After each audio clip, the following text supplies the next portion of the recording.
Assalamu alaikum, my dear participants. So we are about to begin another session of our Islam study circle. I welcome you all on behalf of Al-Mawrid Global, and I hope that so far these sessions have been useful to you. The topic that I've selected today for our first session relates to the art of criticism. Now, all of us, when we grow up, there is this one thing which always springs up, and that is that we find people around us who we think they are not doing the right thing, or maybe they are doing something by mistake, or they are continuously doing something which may be called a blemish, and therefore criticism comes to us very naturally. All of us use this tool at times in the positive sense and at times in the negative sense.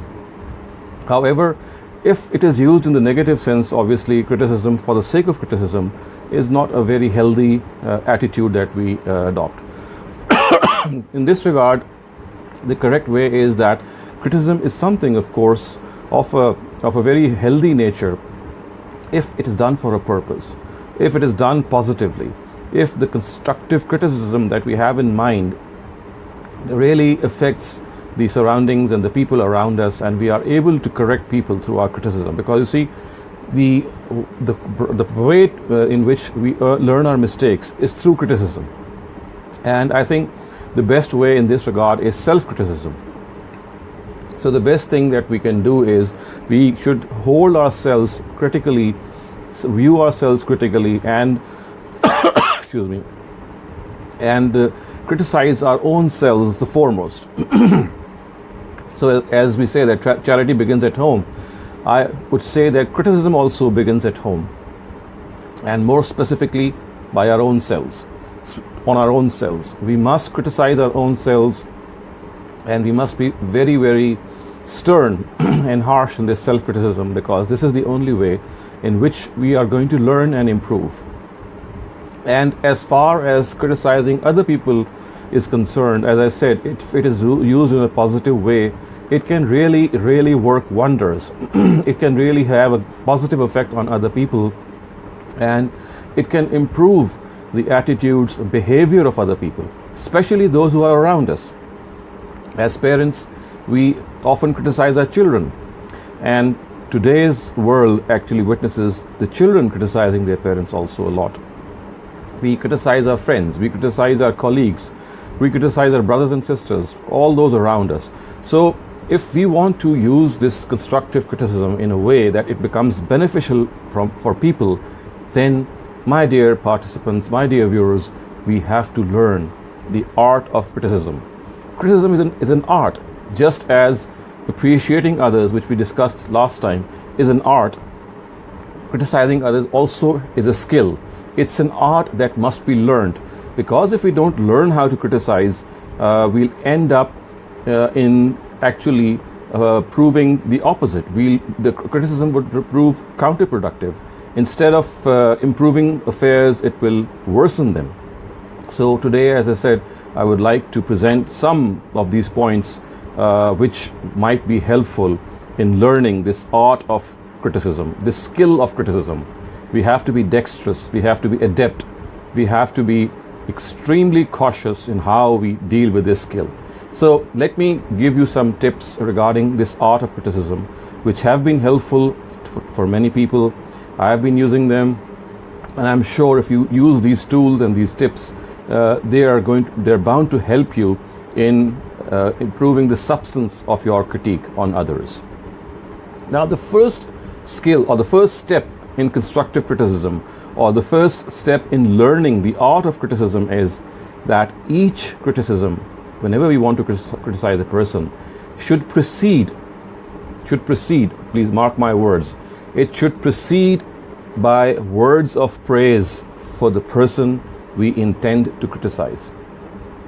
Obviously, each person has good points, good habits, good attitudes, and he has or she has bad habits, bad attitudes. So when we start off criticizing a person without the proper background and without proper bridge building and without proper friendship, it always ends up in a fiasco, and the other person ends up in a phase of reaction in which he, on most occasions, would not like to even hear your criticism. So before we start off this criticism, we have to make friends with that person, and the best way to do so is to appreciate him or her, appreciate his or her good qualities, and express them before him or her.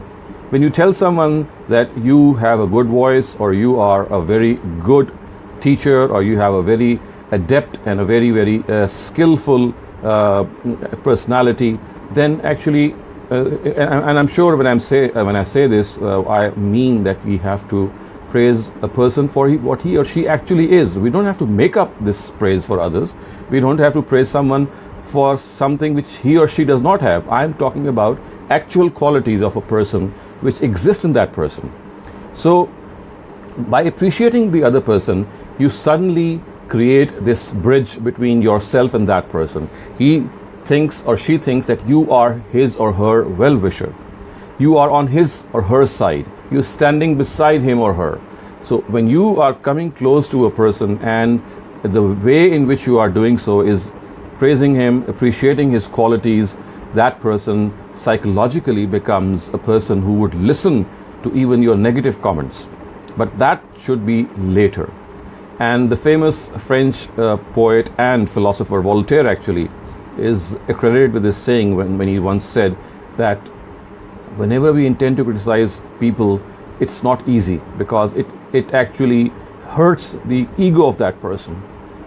And the best way to not hurt a person's ego is to start speaking to him, talking to him, in which you are acknowledging what he or she is doing positively.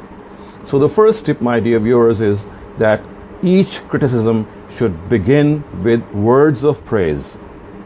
It should begin a relationship in which you are actually talking to that person in a manner that he or she feels that you are his or her well-wisher.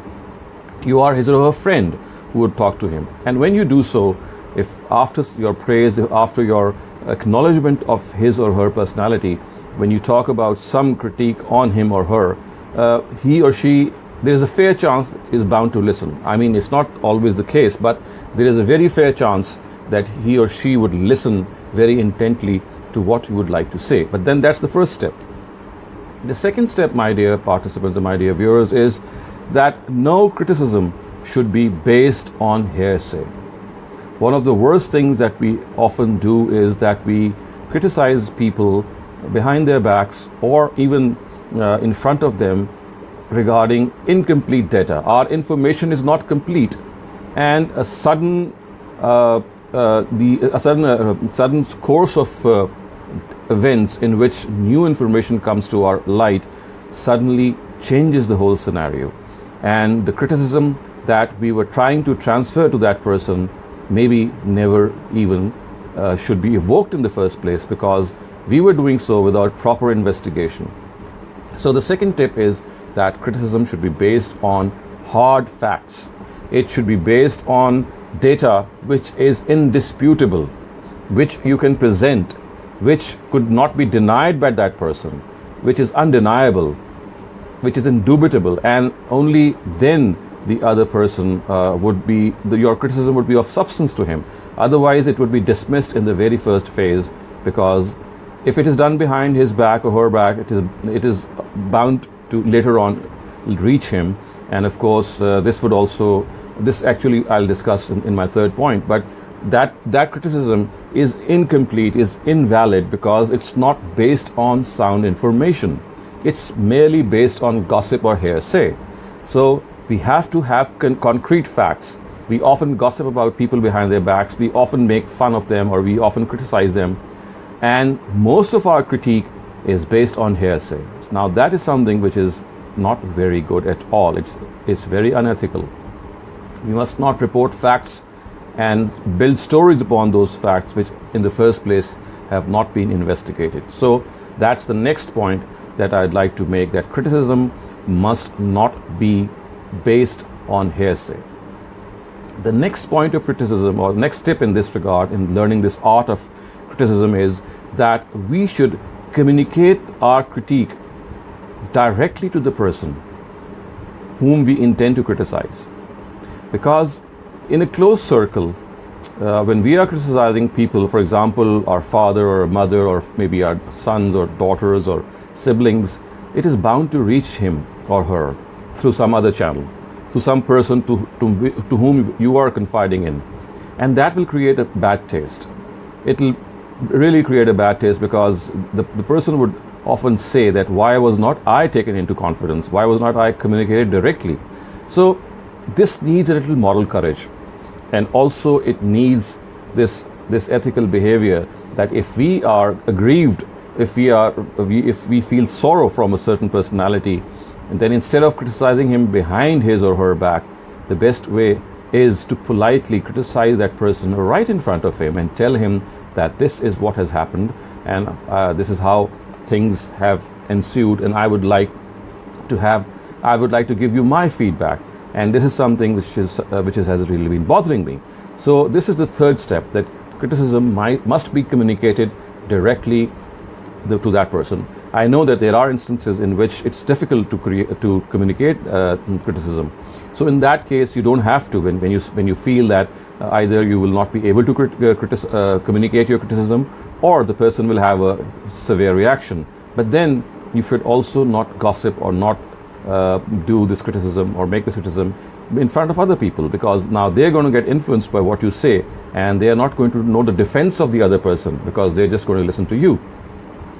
The fourth important point in this regard to learn the art and the skill of criticism is that we should not criticize a person right at the time when he is doing the mistake that we want to amend, or we want him to give away, or amend himself or reform himself. Because you see, when a person is doing a mistake, if you start to correct him right at that point, now that is the biggest defense mechanism which psychologically arises in a person, and he or she would react. The ego part, or the ego issue, would come into play immediately. And the person, when he's doing a mistake and you're trying to stop him right at that time, you will end up having a debate with him. You'll end up in an argument. It might lead to a heated discussion, and of course that would be no use. Just for example, you're trying to stop a child for doing something that he should not do. Maybe he's playing outside and the sun, or maybe he's too busy in his computer games. Now, when he or she is busy in that, wait for that moment to subside. Wait for that activity to die away. It should be later on, when you see the person in the right frame of mind, that he or she is receptible to what you would like to communicate to him or her. That is the time that you should actually wait for, and this is what we call waiting for the opportune moment. Waiting for the opportune moment. You should wait when that person is in the right frame of mind, and that is what we call wisdom. And the Quran also has addressed this by saying, Zakir in naf'at zikra. Remind people, reform people, if that reformation is going to benefit them, which means that you have to try to understand that reforming others or criticizing others is not just a push button job or a task. It is a psychological task that you have to understand.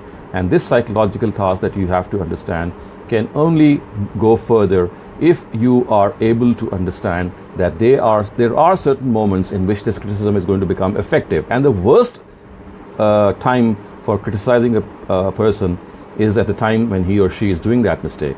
Let that person come out of that phase, and then wait for the right time. Wait for the time when he or she is smiling, or maybe talking to you in a way in which you would think that the time has now come, that I can now present my view to him or her. The fifth point, my dear viewers, in this regard is that as much as we can, our criticism should not be couched in harsh words.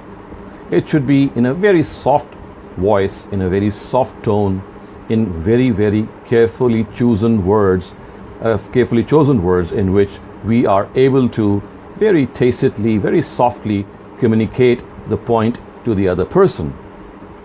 Because you see, if your criticism is absolutely correct and you'd like that person to know what he or she is doing wrong, then if you use a harsh tone, then 9 out of 10 times that substance, that soundness of your criticism will lose that soundness if it is not properly communicated, if it is communicated in harsh words, if it is communicated in anger, then of course the other person is not going to look at the content of the criticism.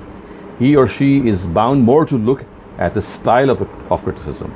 And if that style and tone is harsh, if it angers the other person, if it actually brings certain things to his mind in which he or she is not able to concentrate on the substance or the corpus of criticism, it will end up again in a very bad taste. So the fifth point here is that you have to be very, very careful. You must not use harsh language. You must be very specific. Let the other person actually reflect more on what you intend to criticize. And my dear viewers, the sixth and last point that I'd like to make here is actually something which the Quran at one instance has pointed out in Surah Tahrim, when the Prophet Muhammad ﷺ was actually not very pleased with some of his wives because he had confided something in to one of them, and she had actually then conveyed whatever he had confided to her to another wife. And you know what the Quran said? The Quran, without naming who these wives are or without actually pointing to the mistake, since he wanted to correct our attitude regarding how to correct other people, at one instance has said, when the Prophet knew that something wrong had been done by one of his wives, so what he did was arrafa ba'zahu wa a'raza an ba'z. This is what the Quran says, which means that the mistakes that she had committed were multiple. There were 4 or 5 of them, but the Prophet never pointed out all of them. Arrafa ba'zahu wa a'raza an ba'z. He just exposed or revealed a couple of them and waited, because when a person you are criticizing him for 5 or 6 faults and you just name a few of them, then an intelligent person, is sufficient for him or her that the rest of these mistakes and blemishes automatically come to his or her mind. And we should wait for that, because the more you criticize the other person, the more is the chance that he or she is going to react. So if there is a multiple criticism in your head that you'd like to communicate, then the best way is what the Prophet himself actually exhibited in this particular surah, in which he, although was annoyed, but he actually just said that a couple of words, or he pointed to some brief mistakes, so that the other person, through that short, I would say, analogy, or through that short communication, is able to gather that although he or she has been told of a few mistakes, but there are others as well which are in her head. And this is the best psychological way in which you are able to transfer the thinking of a person regarding her own mistakes by self-analysis. Instead of you telling her, you just telling a couple of them, and you're letting the rest of them being thought over by the other person by analysis. So my dear viewers, these are the 6 important points of self-criticism, besides the first, or the primary one, in which I had communicated that before we start criticizing others, I think as charity begins at home, criticism also begins at home. It has to be on our own selves. It's easy to criticize others. It's easy to always point at others and to find faults of others. And we are very generous also. We are on. It's like a habit to most of us. We have to overcome this habit. We must start with our own criticism. And if we are to criticize others, because you see, criticism, when used in the right way, in a positive way, it helps improving the other person. So it must be used as an art. I repeat, it's an art, it's a skill that we should learn ourselves, that we should teach our children and those around us. Because you see, life is something which is built around the words that we utter, the attitudes that we adopt. And when we utter words which hurt other people, when we utter words which actually are counterproductive to our own aim, then we end up in a very, very difficult scenario. So we must learn this art. It's a tact. It's a tact, and it's part of a wise man's or a wise woman's repertoire, that he or she is able to learn this art of criticism, and then at the same time is also able to implement it.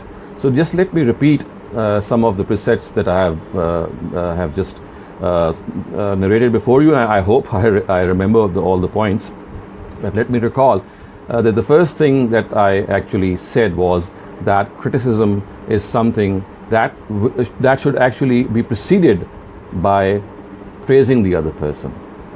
That's the first thing. You should build this confidence in the other person. The second point was that we must communicate that criticism directly to the person. Then the third point was that we must not base criticism on hearsay. It should be based on sound facts. The fourth point was that criticism should be conveyed directly to that person, and not to third or fourth people. And the fifth point was that criticism must not be couched in harsh words. It should be couched in polite words. And the sixth and final point that I made was that when we have multiple critiques in our head, multiple criticisms that we would like to communicate to other people, let's not communicate all of them at the same time. We just need to point a few of them, because the other person will then be given the chance to reflect on the remaining ones through his or her own analysis, and this would be much more fruitful.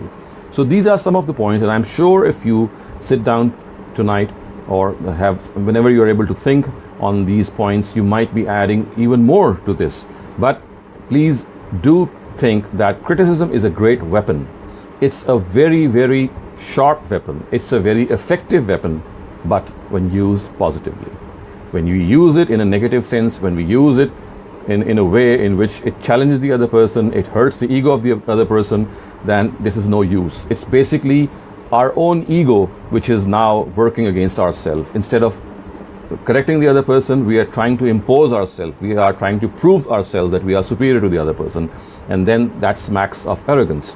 So, as I said, criticism is something very essential. We must learn that, because it is something which will really, really be able to help our surroundings. But if we don't have this art, this skill in the proper way, if we don't learn it, then it can really play havoc, and it can really spoil our relations, and it can go as far as any extreme that you can imagine. So I will end this first session here on this note, that let us be self-critical, and let us be critical of others, but after learning this art and skill of criticism. Thank you.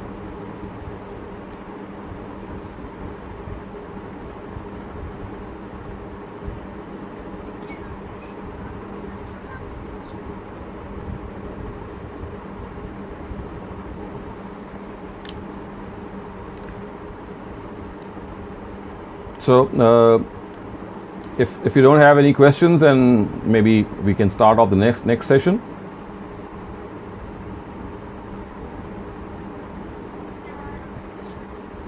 Okay, please go ahead.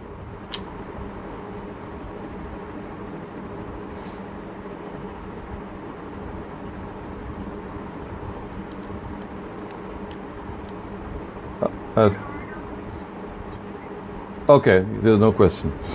Okay, so dear participants, the next topic that we're going to discuss, which is the second part of our session, as is the usual case, we generally take up some of the common misconceptions which go in the name of Islam, and we try to dispel them and present the other picture in this regard. But as I said, when you come across these explanations from people like us, you don't have to immediately believe them or immediately accept them. Of course, we have a reasoning to present behind our own view, and your own way of accepting or rejecting a point of view should be based on critical thinking as well. So when you hear something different from ourselves, then you need to critically evaluate it. Also, critically evaluate the other opinion or the converse opinion in this subject, and this will help you learn, and this will help you in educating yourselves. So the topic that I've selected today regarding misconceptions, and as I said that we have been discussing misconceptions regarding Islam and women. So the misconception that I'm going to discuss specifically today relates to the testimony of women, which means that women as witnesses.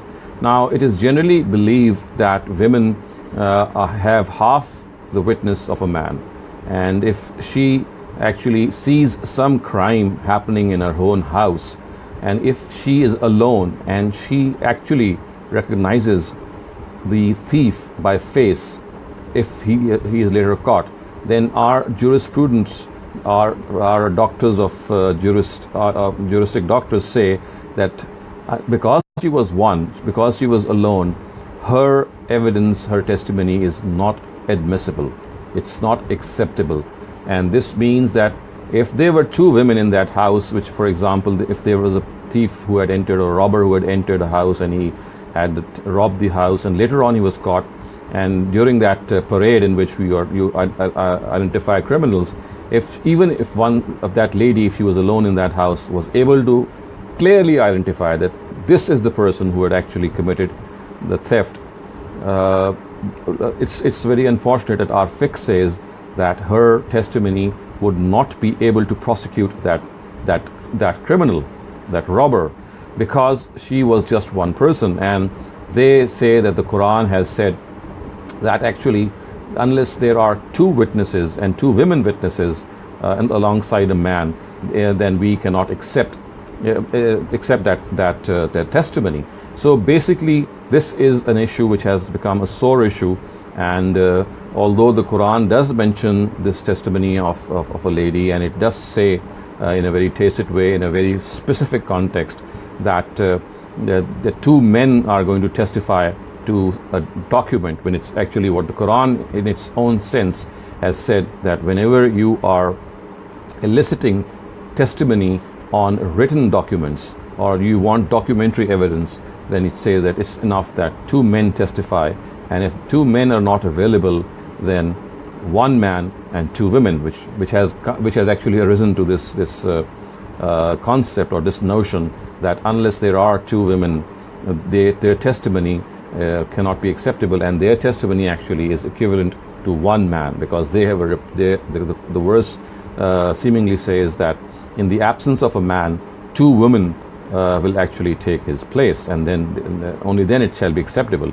So as I said, we're going to discuss this notion in some detail, but before I do so, I'd like to present some scenarios. I presented one before you.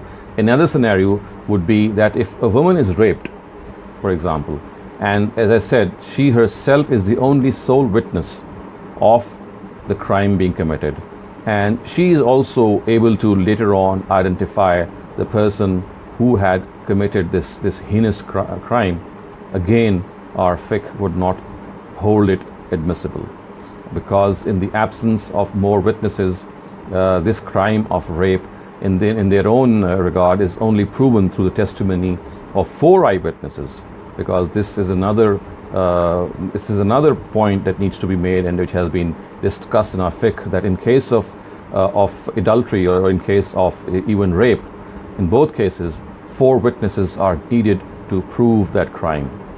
And if it is not proven, then of course, if these 4 witnesses are not available, that crime would not be proven.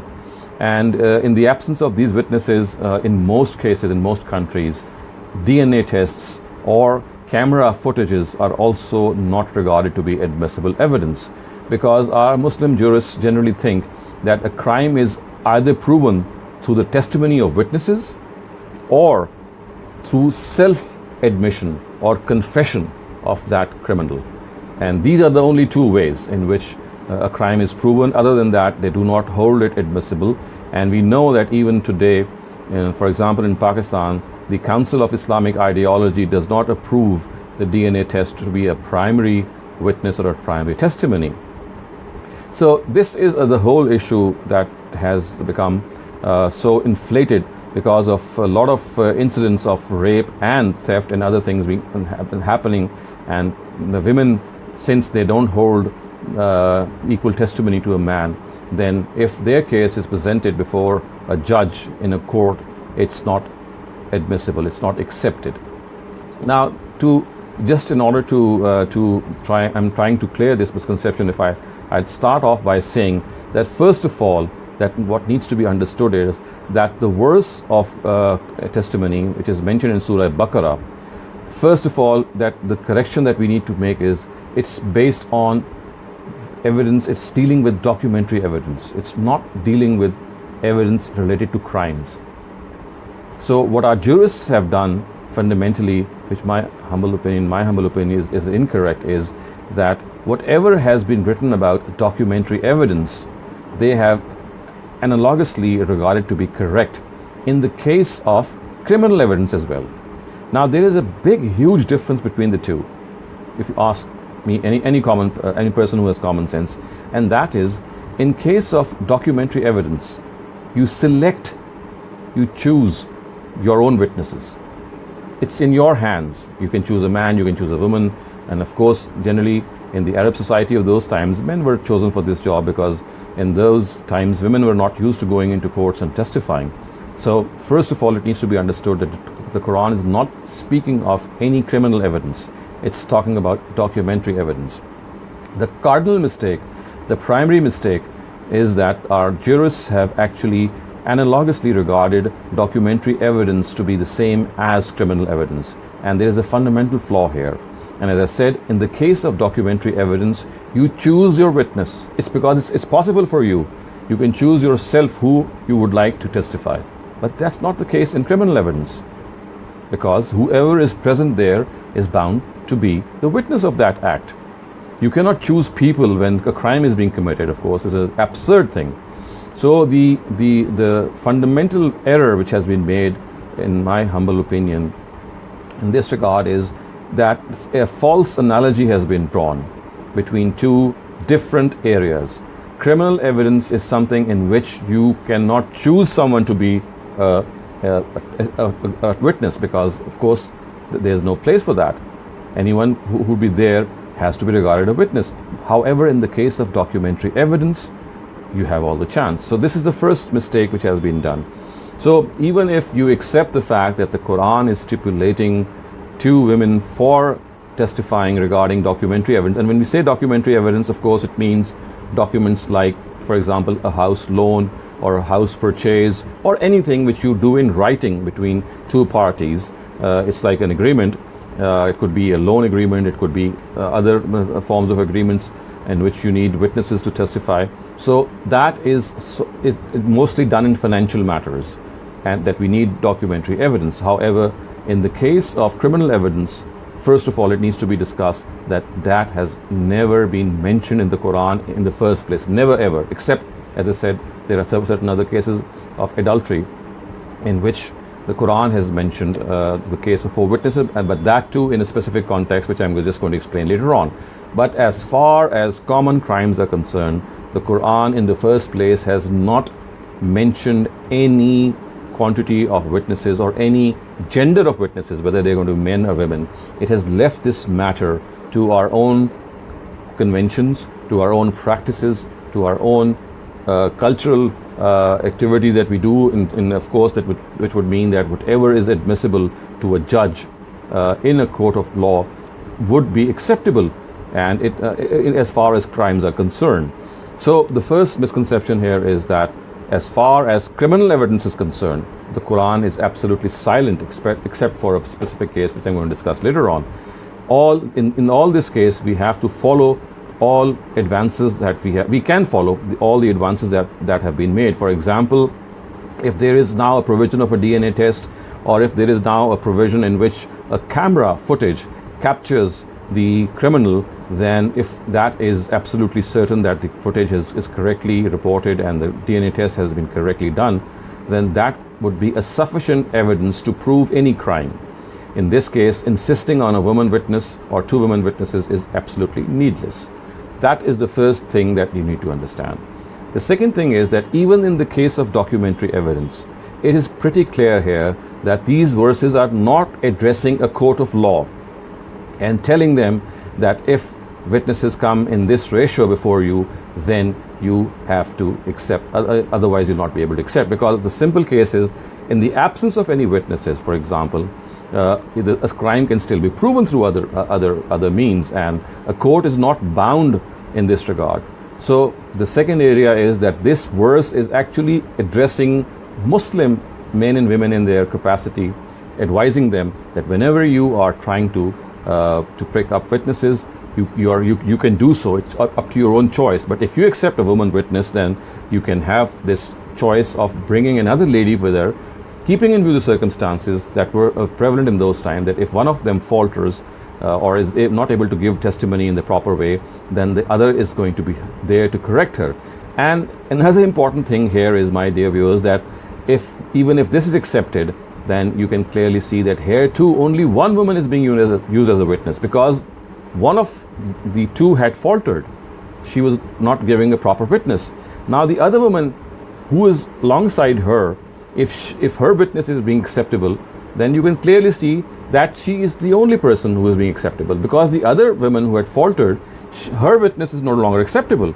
So you can see that if one woman has been replaced, it's not that women have been replaced by two women. It's the case of one woman being replaced by her own friend or other person who is with her, and acceptance of her sole testimony, because the first of these had already faltered. So this again is something that we need to understand. Now, as far as the question of four witnesses is concerned, the Quran only mentions it in a specific context, and that is that if you have to accuse pure, honorable women, innocent, pure, honorable women, if someone has to accuse them, if someone sees them in a way in which they have committed adultery, then the Quran says then nothing less than 4 eyewitnesses in this regard are acceptable. And it has made this testimony purposefully difficult because it wants innocent, humble lady who might have faltered, that her crime should not be detected in the first place. And only if it is as blatant as this, that four people can testify seeing her in this position or in this act, that person would be indicted. So that is just in the case of accusing someone of adultery, that you need to, and that someone has to be, as the Quran says, وَالَّذِينَ يَرْمُونَ الْمُحْصَنَاتِ الْغَافِلَاتِ, that those who accuse pious women of adultery. In the first place, the purport of the Quran is that this crime should be hidden, because if a lady has faltered once or twice, the Quran does not want to humiliate her. However, if the nature of the crime is such that if 4 people are eyewitnesses to that crime, only then it becomes plausible, or it becomes eligible for hearing by the court itself. So that is just for that specific case. Other than that, the Quran has not stipulated any sort of witness for any sort of crime. As long as a judge can comfortably accept in his own legal sense that a crime has been committed, and whatever scientific advancements have been made in this regard vis-a-vis detection of crimes, for example, fingerprints are there, we have laser fingerprints, we have many other advances in which we are able to detect a person who has committed a crime.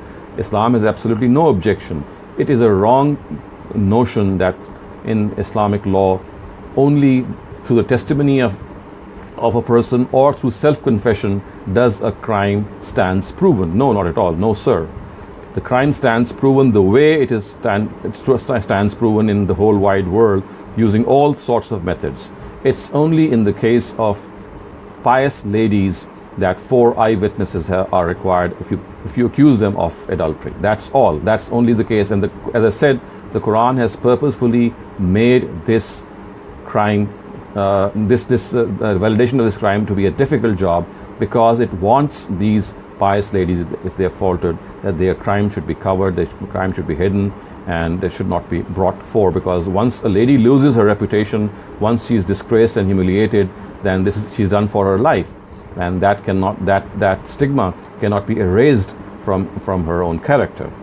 So with this explanation, I'll come to the end of this second session as well, that as far as the testimony of women is concerned, there is absolutely no ratio or number fixed by the Quran in any case. As far as criminal crimes are concerned, it's entirely up to the judge to regard any person a witness. It could be a person, it could be a gadget, an electronic gadget, anything. And as far as witnesses are required in themselves, then there's only one case, and that is when a person accuses a pious lady of adultery, that he is required to bring 4 eyewitnesses, and that is all. So I would end this talk here, and now if you have any questions regarding this issue, I'll try to answer them.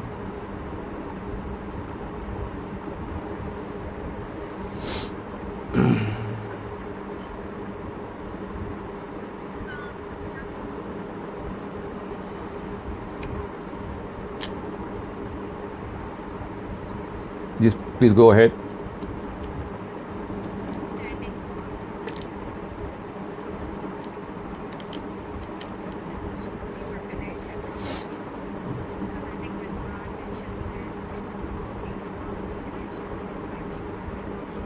Mm-hmm.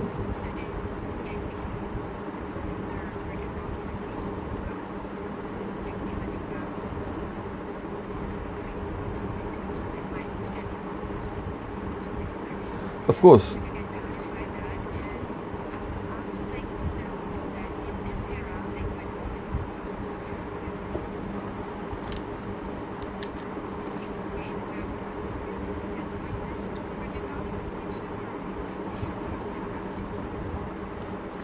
So, as I said, the first part related to what? I forgot the first part.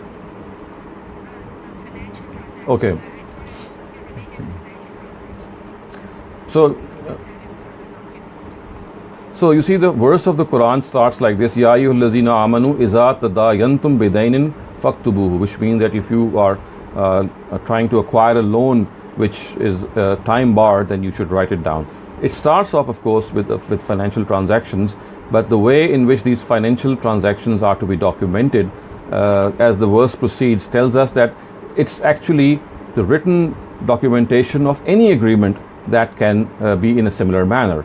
Whenever we have an agreement between two parties, whether it's because most of these agreements involve finances, that's why broadly we speak of financial documentary evidence. Otherwise, there could be other cases in which, for example, if you have an agreement between two people regarding any understanding that they might reach in a business, or maybe even an understanding between two people regarding their own property that they'd like to later on have them distributed, it could go on to that as well. Because you see, when the Quran speaks of financial transactions, it actually broadly covers most of them, because 90% of the transactions that we have in writing, they involve financial issues. So that's why that the dominant element is addressed. Otherwise, the spirit of that is that every other agreement that you have, you should do it. As I said, you should do it. It's an advice by the Quran. It's not something which is bounded. We are made obligatory upon us, or it's something of a court of law. It's basically a social advice that is given to us. So, because, as I said, the nature of these transactions are generally financial, but it does not exclude other ones which might not be financial, because of the nature of the advice that has been given. Because basically it's been given to safeguard any misunderstanding that might take place between two parties who have made this oral commitment. I'm sorry, I forgot the second question. Yeah. So, as I said, that's absolutely not a problem, because in the first place, even in that era, the Quran is not addressing a court of law. It's addressing us in our private capacities. So, just like in that era, a lady could have, two ladies could have gone, or three ladies could have gone. Even today, in the same manner, it's entirely our own choice. A document or a loan or a financial transaction could be testified purely by women, purely by men, or a mixture of both. It's entirely a thing which is left to our own discretion.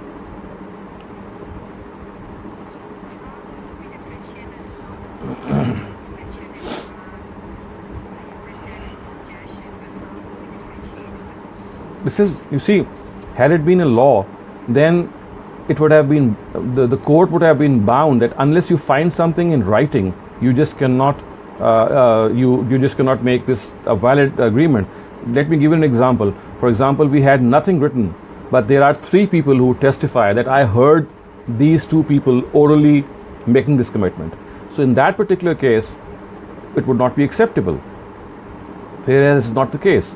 Even a court of law entertains oral commitments which are made. It's just that in the case of oral commitments, because there is a chance of some error, that we are told that we must write them down. So the way that we make this differentiation is that had it been something which relates to the court of law, then it would have been incumbent upon the court to accept an evidence only if it was written between two people. Whereas we know through our own common sense that even today courts admit oral evidence between people. They know that if people testify, if there are other things which testify, for example, between two people, then that too is acceptable for a court. So that is the point of differentiation between a legal matter and a social matter. A legal matter has to be taken up the way it is.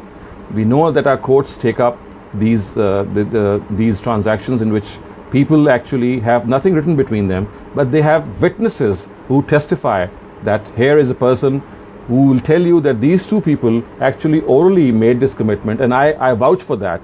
I can swear upon that. So because this is the case, we can clearly say that this is something which is addressing the people in their private capacities. Plus we also have to note the verses. It says, Ya ayyuhallazina amanu idza tadayantum bidainin. When you are acquiring a loan amongst each other for a fixed period of time, faktubuhu, write it down.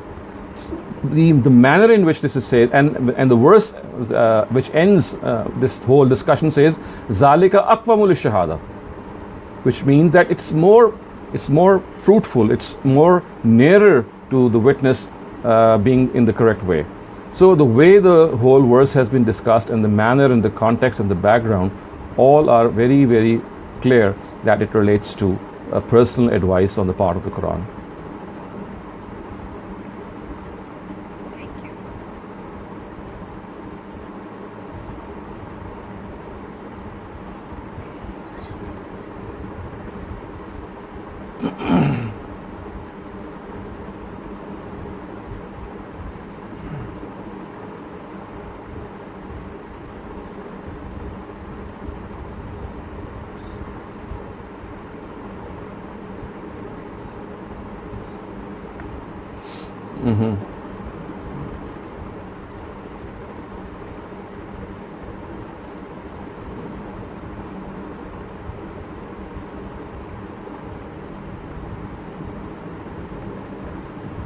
Well, in the times of the Prophet, we don't have any reports, because you see, it was not a custom to report things which go on in a normal way.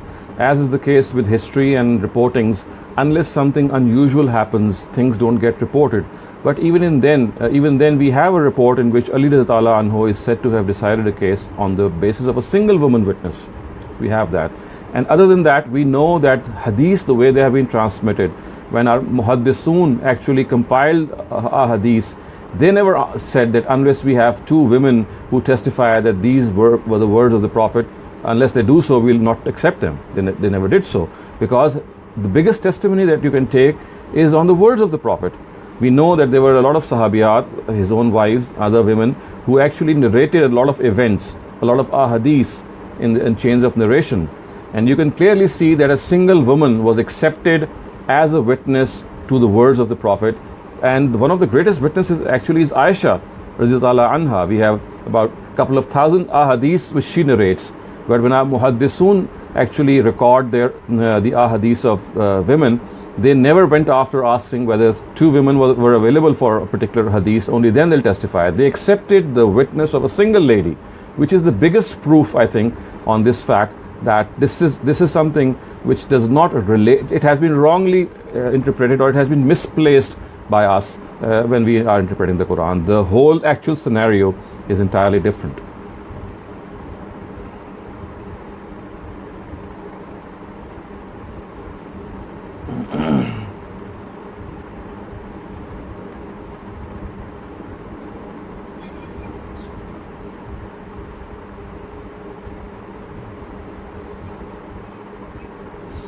Okay, please go ahead.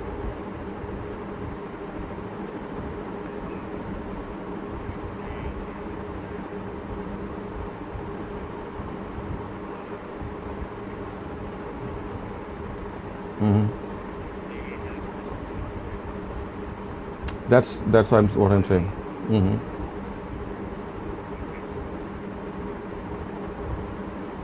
But let me also posit the fact that the fifth school of thought, which is actually, you see, Imam Ibn Taymiyyah, very close to what I've said. He said that this is basically a social advice, and this is not something of a legal advice, and the real thing is bayyana, as he would say. The bayyana means what proves something. So you see, you need to take off this this I would say magical spell which is generally woven when we think that a particular issue has been thought over by some famous authorities. The real thing is not the people, it's the reasoning behind it. Because you see, there is no guarantee that a person's intellect cannot falter. Of course, if there's something from God or the Prophet, there's a separate category. But as far as other people are concerned, our manner in judging them should not be on the basis of how many people said what. Because you see, these 4 jurists became famous and their reports have been handed down. We had about 100 other people who were as competent. But because their fiqh never was adopted by the state, these are the 4 people or the 4 schools of thought whose fiqh was adopted by state, and therefore they became prominent. Abu Hanifa's fiqh became prominent in Iraq. Others became prominent in other areas. And we know from history that there were about 100 other people who were as competent, if not more. And we don't know their opinions because when something is patronized by the state, it's written down, it's handed over, and it becomes more famous.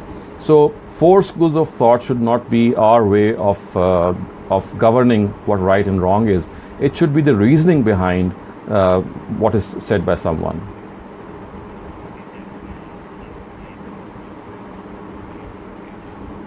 Right.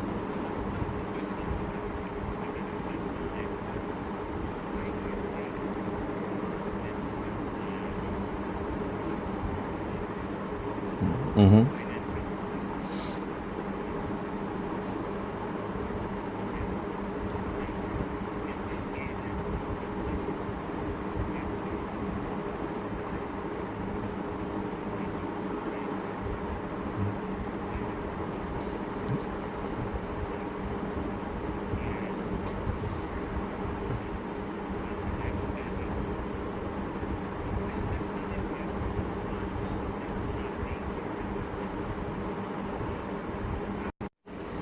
Right.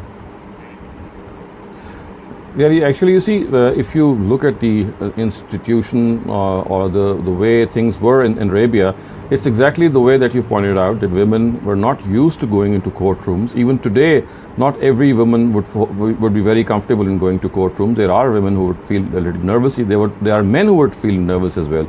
So it's not always easy to face criticism in a court of law, because you know the way the judges speak and the way they argue with each other. So it was basically the Arab milieu, the Arab culture, or the Arab scenario in which men would be more comfortable in going to courts of law and testifying. And even today, if I have a choice that I have to testify some document, and because I know that it could ultimately, there's a chance that it go to the court, I would also perhaps prefer my father or my brother to my mother and to my sister, because I know that they might be busy or they might be doing some other chores. It's not just a question always of being uncomfortable. It's also a question of one's own commitments and choices. And since women in those times were confined to their homes and they would be doing jobs, although there were women who would be working in their fields and some others, but mostly the women would be in their own protected atmosphere. So that is the reason, in my humble opinion, that it was preferred specifically or spoken of. And the reason that the Quran is stressed here is that financial agreements in those times would become would actually produce a lot of disputes among people, and they would make agreements with one another. And at that time, writing was also scarce. People generally lived in an oral culture. Everything was more oral. People would recite genealogies from their memories. They would recite the Quran, the poems of the Arab literature, everything by heart. And writing down was something which is inducted much later, although it was there, but it was not the norm. The way it is the norm that we do now, it's much more common now. But in those times, Arabs had a very sharp memory. They were more confined to orality. They were a nation who was much more prone towards orality. But the Quran wanted to safeguard this, because orality can always produce disputes, and people can always say that this is how I understood and this is how I understood. But a written paper, of course, is something which can resolve conflicts. So the Quran tried to solve the situation by telling Muslims that as far as they can, they should write down their financial transactions, because this, as I said, the worst ends by these words, Zalika aqwamu lish-shahada wa adna Allah tartabu, because this would be more akin towards testimony being given in a sound way, wa adna Allah tartabu, and it will be closer to the fact that no doubts arise, because once you write something, the scope of doubt is reduced. When you write something in black and white, we have a reference point. So basically Quran wanted this oral culture, which was becoming at times causing a lot of arguments and debates in the society vis-a-vis financial arguments and transactions. It wanted people to come out of it and make this stipulation and agreement with one another.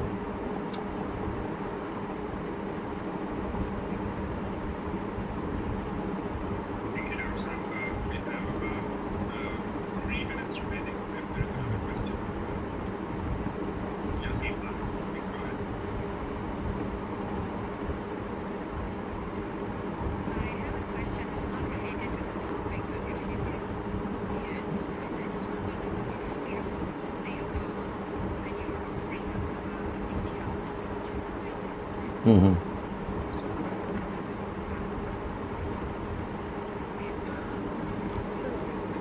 Akama is only meant for congregational prayer. Only when there is a congregational prayer, whether it's in the house or in the mosque, is this Ikama made obligatory, because Ikama basically signals that people should now get ready and stand in rows. It's like a signal given to people who might be scattered in a room or somewhere that the prayer is starting. And it is not at all mandatory. In fact, it's not even advisable that you do it when you are praying alone. It's only done when you are praying collectively, whether in a house or in a mosque or anywhere when there are more people, more than one person. Even if there are two people, the Ikama has to be said.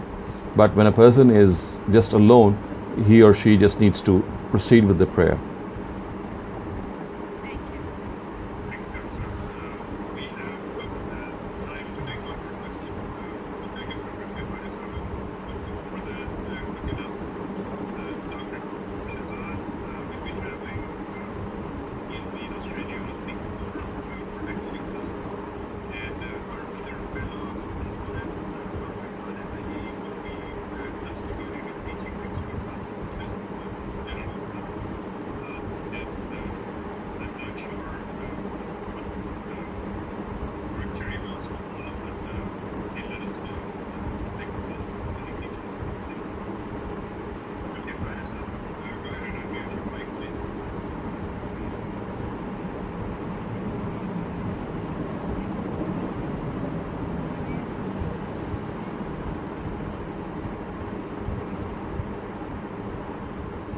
Well, just the first prayer is something which is for which we'll be held accountable if we don't pray. But importance is something which, of course, has its own significance. And like the first prayer, the sunnah and the nafals, they also have importance. And importance means that they'll earn more reward for you. There will be something which you present before the Almighty, and hence make you worthy of more reward. But if you don't pray, other than the first rakat, you'll not be held accountable before God. So if the question is which part of the prayer is mandatory, then just the farz are mandatory. All the rest, whether they are the sunnahs or the witrs or the nafals, they are all optional. However, they are desirable whenever one has time and one has the inclination towards it. It is something which we present before God, because the farz is something which God wanted us to do, and we did it. And the nafal part is something that we are presenting from our own selves towards God. So that is something which is really spiritually cleansing and spiritually enhancing for a believer. And whenever he or she gets the time, he should do it. But as I said, it's not mandatory.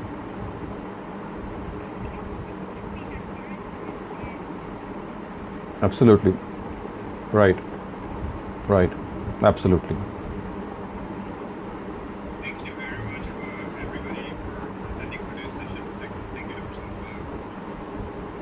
Inshallah. Okay. Walaikum. Okay. Goodbye. Khuda Hafiz.